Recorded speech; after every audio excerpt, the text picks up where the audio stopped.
Alors, c'est tout le Canada qui se prépare à affronter l'arrivée du coronavirus. Selon les experts, les 2 prochaines semaines vont être déterminantes. Je retrouve pour en discuter Benoît Barbeau, qui est professeur au département des sciences biologiques de l'UQAM, l'Université du Québec à Montréal, est également expert en virologie.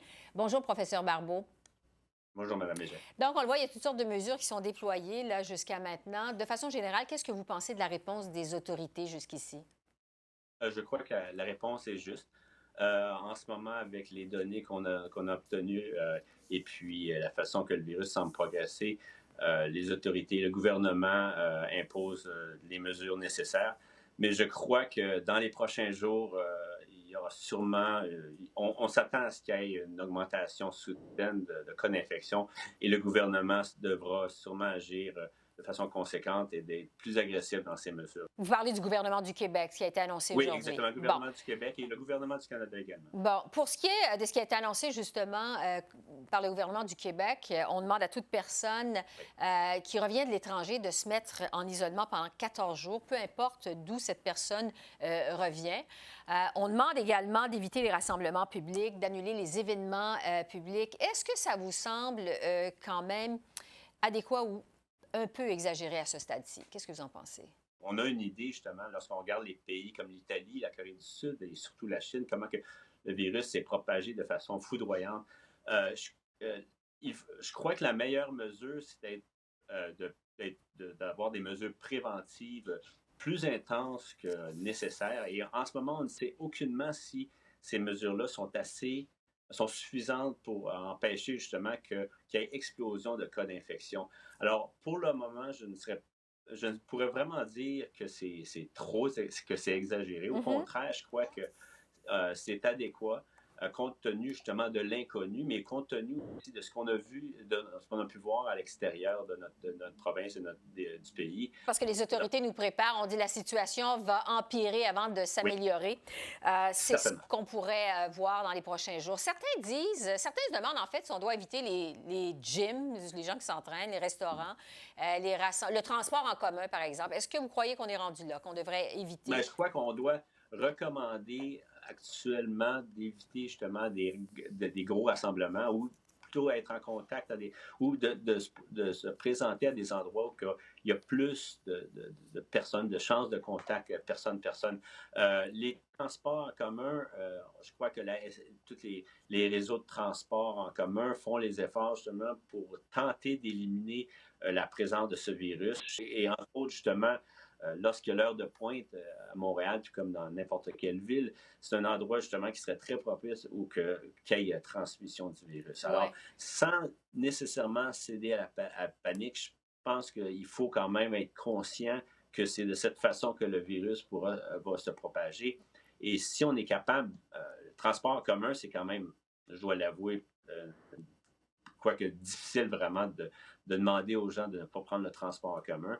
Mais comme par exemple, vous avez mentionné le gym ou peu importe, Les restaurants. des conférences, des restaurants, vous savez, dès qu'on est en contact proche avec des individus et qui seraient asymptomatiques, mais possiblement porteurs, à ce moment-là, on est automatiquement à risque d'être infecté. Bon, on dit que les 2 prochaines semaines, justement, vont être déterminantes. Qu'est-ce que vous allez Oui. surveiller, vous, très précisément, dans ces 2 prochaines semaines pour voir si la situation s'améliore ou empire? Ce serait quoi les indices, selon vous? On verra un peu à quel point que ça risque de progresser et d'augmenter. Est-ce que ça va prendre vraiment une amplitude explosive? Est-ce que le nombre de cas va augmenter en quelques jours, un peu comme on s'est aperçu, on a vu un peu ce qui est arrivé en Italie, en Chine.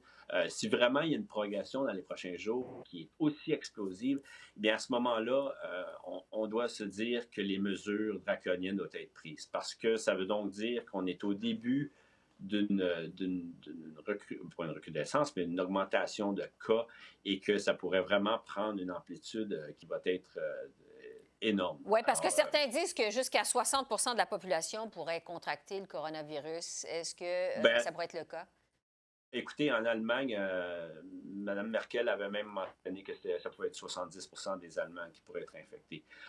Vous savez, ce sont tous des prédictions et c'est très difficile de déterminer quel sera le pourcentage des personnes qui vont être infectées.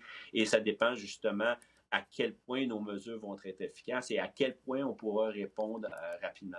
En ce moment, la réponse, les mesures qu'on prend, la question qu'on doit se poser, c'est est-ce qu'elles sont suffisantes? Est-ce qu'elles vont en effet nous permettre de contenir le virus? Et ça, on n'est pas apte à le dire. Alors, si vraiment la mise en quarantaine est obligatoire et on devrait le faire aujourd'hui, alors qu'on ne le fait pas aujourd'hui, bien, dans les prochains jours, ça pourrait avoir des répercussions importantes et le nombre de cas d'individus infectés sera sûrement plus augmenté. Ça pourrait amener justement un pourcentage de la population québécoise très élevé. Il y a des informations qui circulent sur Internet en ce moment où on préconise que les mesures de mise en quarantaine devraient être maintenant et non pas demain.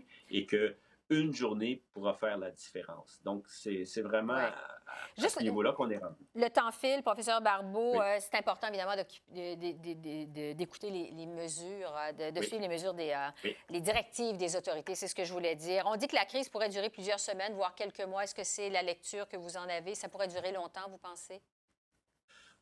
Encore là, toute possibilité est là, dans le sens que c'est un nouveau virus. On ne sait pas comment il va réagir avec l'approche du printemps.